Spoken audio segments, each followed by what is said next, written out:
बुजुर्ग बद्रीनाथ जा रहे हैं, केदारनाथ जा रहे हैं, यमुनोत्री गंगोत्री जा रहे हैं दर्शन करने। अब जरा विचार करिए,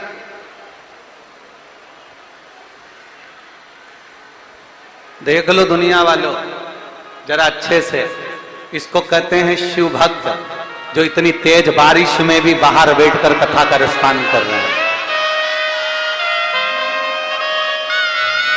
ये हैं शंकर के भक्त, ओघड़दानी के भक्त, शंभू के भक्त, त्रिकालदर्शी कैलाशी के भक्त।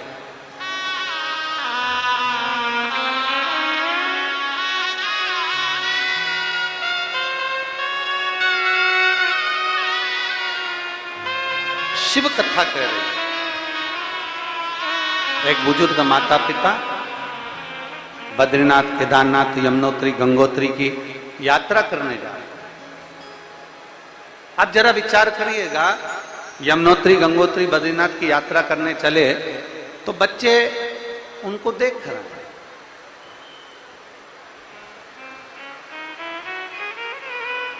बच्चे उनको देख रहे हैं। एक बच्चा, एक बेटा, एक बहू, एक माता, घर की बेटियां, दामाद, बहू, बच्चे जब कहीं यात्रा करने जाते हैं तो घर के जो माता पिता होते हैं ना, घर का जो बुजुर्ग होता है ना, वो कुछ ना कुछ थोड़ा पैसा, थोड़ा सामान निकाल कर अपने बच्चों को दे दे। लो ये थोड़ा पैसा लो, थोड़ा सा धन लो, जाओ जाकर यात्रा, जाओ जाकर थोड़ा घूम आओ, जाओ जाओ जाओ थोड़ी यात्रा करो। पर बुजुर्ग माता पिता जब यात्रा करने जाते हैं, बुजुर्ग माता पिता जब यात्रा के लिए जाते हैं, बुजुर्ग माता पिता जब कहीं जा रहे होते हैं तो वो बच्चों से कमी नहीं करते कि मुझे तुम धन देना, मुझे तुम पैसा देना, मुझे तुम धन देना जिससे मैं यात्रा कर आऊं। बुजुर्ग माता पिता जब निकलते हैं तो अपने ऊपर जो उनका भरोसा होता है, अपने ऊपर जो उनका विश्वास होता है, उस भरोसे के साथ, उस विश्वास के साथ वो यात्रा के लिए निकल जाते हैं। एक भरोसे के साथ वो यात्रा के लिए चले जाते,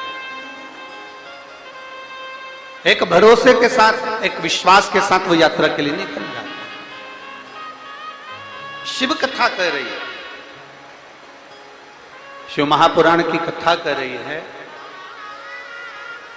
माता पिता के आशीर्वाद की जरूरत संसार का प्रत्येक जीव, प्रत्येक मनुष्य, प्रत्येक जीव, संसार में रहने वाला, संसार में रमण करने वाले प्रत्येक जीव को माता पिता के आशीर्वाद की जरूरत होती है।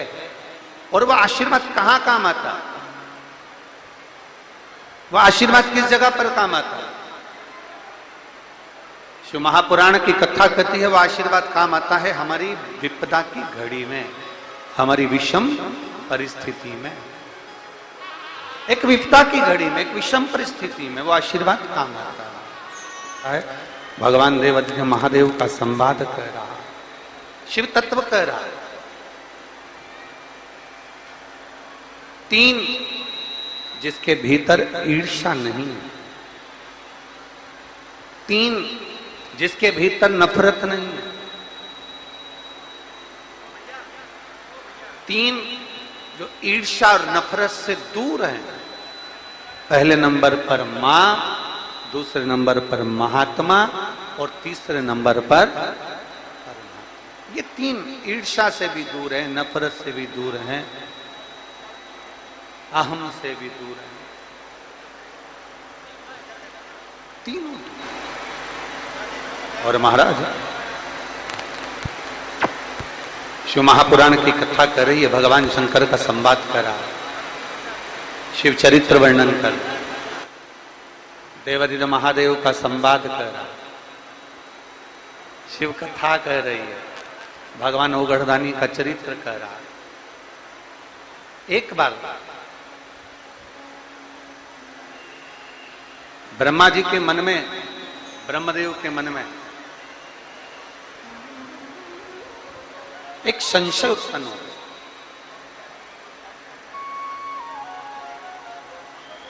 और ब्रह्मा जी के मन में जो संशय उत्पन्न हुआ है, ब्रह्मदेव के मन में जो संशय आया है,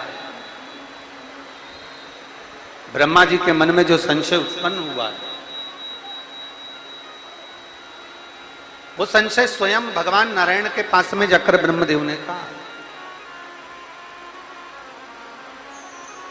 ब्रह्मा जी स्वयं नारायण जी के पास पहुंच गए और भगवान ब्रह्मा जी ने नारायण जी से जाकर कहा, भगवान विष्णु से जाकर कहा कि मेरे मन में एक संशय है, उस संशय को मुझे मिटाएं, मुझे उस संशय को समाप्त करना,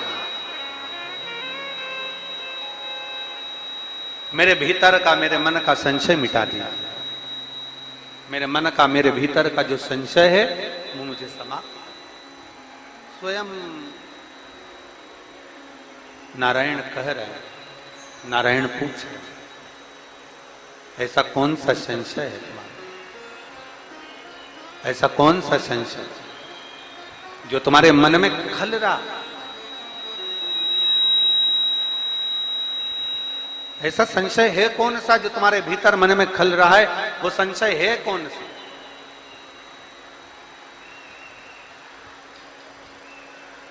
कौन सा संशय? ब्रह्मा जी ने कहा मेरे मन का जो संशय है वो संशय केवल एक यही है कि प्रभु मैं आपके द्वारा जन्मा हूं, मेरा प्रागट आपके द्वारा हुआ, मैं आपके द्वारा जन्म लिया हूं, मैं आपके द्वारा प्रकट हुआ हूं, पर मेरा संशय यह है कि मैं आपके द्वारा जन्मा तो हूं, प्रकट तो हुआ हूं, पर आपका जन्म, आपका प्रकट किसके द्वारा हुआ?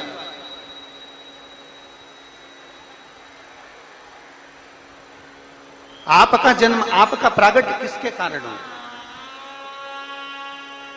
मुझे वो जानना। और बहुत सुंदर संवाद है, महाराज शिव महापुराण कहती है, भगवान देवदेव महादेव का चरित्र कहता है,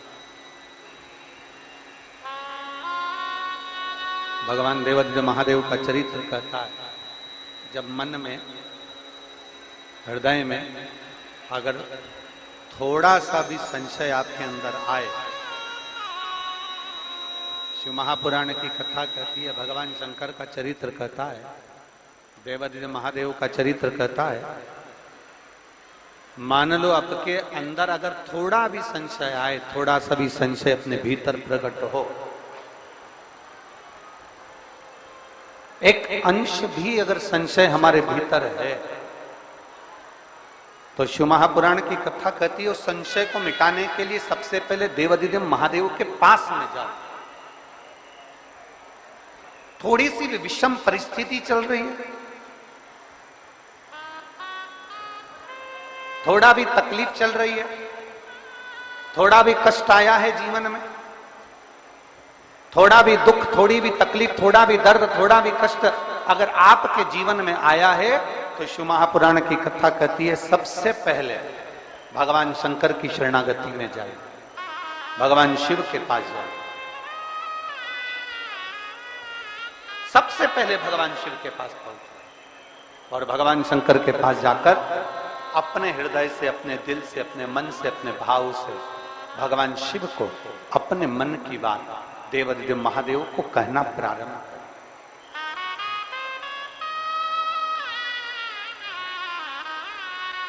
अपने भीतर जो संशय है, अपने भीतर जो संशय उत्पन्न हुआ है, अपने भीतर जो हम संशय में आए हैं, उस संशय को मिटाने के लिए, अपने भीतर के दुख को, अपने भीतर की तकलीफ को, अपने भीतर के कष्ट को मिटाने के लिए कहीं दूसरी जगह नहीं जाते।